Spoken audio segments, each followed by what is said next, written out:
যে 26-এর আগে আব্বাস সিদ্দিকী ভাইজানকে হাড়োয়াতে নিয়ে আসবো। কার কি ক্ষমতা আছে করে দেখাক। আমি চ্যালেঞ্জ করছি তো, কে কার কত বড় বুকের পাটা আছে দেখি না আমি একটু। এই মাঠে একটা কুলাঙ্গারের শিরপুর পরে আব্বাস নামে সেদিন বলে গেছে মাজুমপুরের ছেলেরা আমাদেরকে মেরেছে, আমি ওখান থেকে যাব, যদি আমাকে আটকায় জুতোর বাড়ি মারবো। তোর কপাল বলো, খালেক মোল্লা সেদিন বাড়ি ছিল না, যদি বাড়ি থাকতো উল্টো জুতোটা আব্বাস তোর মুখে কি করে মারতে হয় পশ্চিম বাংলার মানুষকে আমি দেখে দিতাম। এই মুহূর্তে দাঁড়িয়ে আছি ঠিক আমি হারবা বিধানসভার বুকে। আমাদের সাথেই আছেন হারবা বিধানসভার আইএসএফ এর অবজারভার আইনজীবী পিয়াটুর ইসলাম মহাশয়। আপনারা জানেন কিছুদিন আগে হারবা বিধানসভার বুকে পা রেখেছিল আহলে সুন্নতুল জামাতের কর্ণধার পিজ্জাতা আব্বাস সিদ্দিকী ভাইজান। তিনি হারবা বিধানসভার বুকে এসেছিলেন। তিনি আসার আগেই যারা আহলে সুন্নতুল জামাতের যারা কর্মী তাদেরকে টিএমসির কিছু দুষ্কৃতী বাহিনীরা তাদেরকে বেধড়ক মারধর করেছে এবং আব্বাস সিদ্দিক ভাইজান তিনি স্টেজ থেকে হুঁশিয়ারি দিয়েছিলেন, আমি ওই রাস্তা দিয়ে যাব, দেখি কেরা গায়ে হাত দেয় আমার।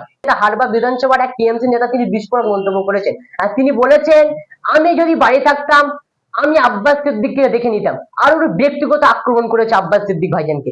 এই নিয়ে সরাসরি আমাদের সাথে আছেন হারবা বিধানসভার আইএসএফ এর অবজারভার আইনজীবী পিয়ারুল ইসলাম মহাশয়। তার কি বক্তব্য সরাসরি আপনাদেরকে কিছুদিন আগে আমি ওপরে দেখলাম যে মিটিং হচ্ছে, মিটিং এ কি বলছে, আব্বাস সিদ্দিকী ভাইজান নামে একটা বাজে ভাষা ইউজ করে বলছে যে আমি যদি থাকতাম, যে আমি ওখানে জুতো কে কাকে মানে দেখিয়ে দিতাম। তাকে আমি বলছি আজকে ওপেন আপনাকে বলছি যে হাড়োয়াতে আব্বাস সিদ্দিকী ভাইজানকে নিয়ে ওয়াকআপ নিয়ে আমি মিটিং করব, ওয়াকআপ বিরোধী আন্দোলন এবং এসআইআর বিরোধী আন্দোলন নিয়ে আমি মিটিং করব। আপনার বলছি আব্বাস সিদ্দিকী ভাইজান আসবে, আপনার যদি ক্ষমতা থাকে আপনি যেটা বলেছেন আপনি করে দেখাবেন, আপনার সঙ্গে চ্যালেঞ্জ থাকলো আমার। দাদা তাহলে আইএসএফ এর কি ভয় পাচ্ছে? অবশ্যই ভয় পাচ্ছে। আপনারা জানেন কয়েকদিন আগে ওপারে অটো স্ট্যান্ডে মিটিং করেছে, হাতে গোনা 50 জন লোক ছিল না।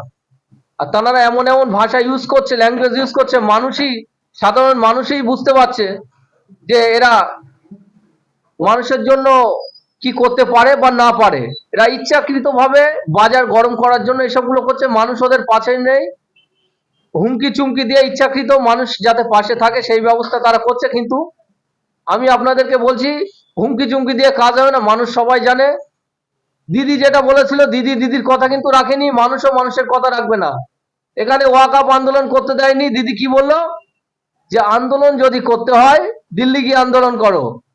তাই হাড়োয়াবাসীদের বলবো এবং ওয়েস্ট বেঙ্গলে যারা যারা এই আমার ভিডিওটি দেখছেন তাদেরকে আমি বলবো, দিদির কথাটি দিদিকে আপনারা রিটার্ন করবেন বা ফেরত দেবেন, যে ভোট যদি নিতে হয় ভোটটা আপনারা দিল্লি গিয়ে ভোট নেবেন। কারণ ওয়াকআপ অ্যামেন্ডমেন্ট যে অ্যাক্টটি, উক্ত অ্যাক্ট আপনারা এখানে আটকাতে পারেননি। এসআইআর আটকাতে পারেননি। এসআইআর করলে নাকি দিদি জাহান দিয়ে দেবে, কিন্তু কি হলো, এসআইআরও হয়ে গেল, ওয়াকআপ এসআইআর মধ্যে ওয়াকআপ অ্যামেন্ডমেন্ট অ্যাক্টও হয়ে গেল। কি হলো, যাদের যেটা যাওয়ার সেটাই গেছে। আমি এখানে ডিটেলস কিছু বলছি না। দাদা এই যে বক্তব্য দিয়েছে খালেক মোল্লা, তিনি বলছে হারবা বিধানসভা যারা যারা আইএসএফ করবে তাদেরকে 2026 বিধানসভা ভোটের পরে ঘরছাড়া করবো, কি বলবেন? আমার তো মনে হয় 2026 বিধানসভা ভোটের আগে খালেক মোল্লা হয়তো এসে বলবে যে আমাকে আইএসএফ এ নিন, কিন্তু এটা আইএসএফ কাউকে নেবে না। আপনাদেরকে বলছি 2026 বিধানসভা ভোটের আগে অলরেডি বিভিন্ন অঞ্চল থেকে লোকজন আসা শুরু করেছে, আইএসএফ এ যোগ দেওয়া শুরু করেছে। 2026 ভোট অ্যানাউন্স হওয়ার পরে আরো লোকজন আইএসএফ এ জয়েন করবে। হাড়োয়ার আশেপাশে যত পঞ্চায়েত আছে বিভিন্ন পঞ্চায়েতের টিএমসির মেম্বার আমাদের সঙ্গে যোগাযোগ করছে আইএসএফ এ জয়েন করার জন্য। আপনাদেরকে বলছি 2026 আপনারা দেখে নেবেন, তারা যদি ছাপ্পা করে এইভাবে হাড়োয়ায় যেমন ভাবে ভোট হয় ছাপ্পা করে ভোট না করে, যদি সঠিকভাবে ভোট হতে দেয় আমরাও রেডি আছি। কে ছাপ্পা মারে আর কে ছাপ্পা মেরে ভোট করে আমরাও দেখবো, চোখে চোখ রেখে আমরা 26 লড়াই দেব। তারপরে দেখা যাবে কে জেতে আর কে হারে। তারপরে রেজাল্ট বাড়ার পরে তখন দেখা যাবে যে কে কি করতে পারে আর কে করতে পারে না। দাদা আপনার নাম না ধরে হুঁশিয়ারি দিয়েছে আপনাকে, কি বলবেন? আরে নাম না ধরে হুঁশিয়ারি ওটা দিতেই পারে, তার ক্ষমতা থেকে সামনে এসে হুঁশিয়ারি দেখ না। পিছনে তো অনেকে অনেক কিছু বলে। আর আমি আপনাদের সামনে অন লাইভে আমি চ্যালেঞ্জ করছি যে 26-এর আগে আব্বাস সিদ্দিকী ভাইজানকে হাড়োয়াতে নিয়ে আসবো। কার কি ক্ষমতা আছে করে দেখাক। আমি চ্যালেঞ্জ করছি তো, কে কার কত বড় বুকের পাটা আছে দেখি না আমি একটু।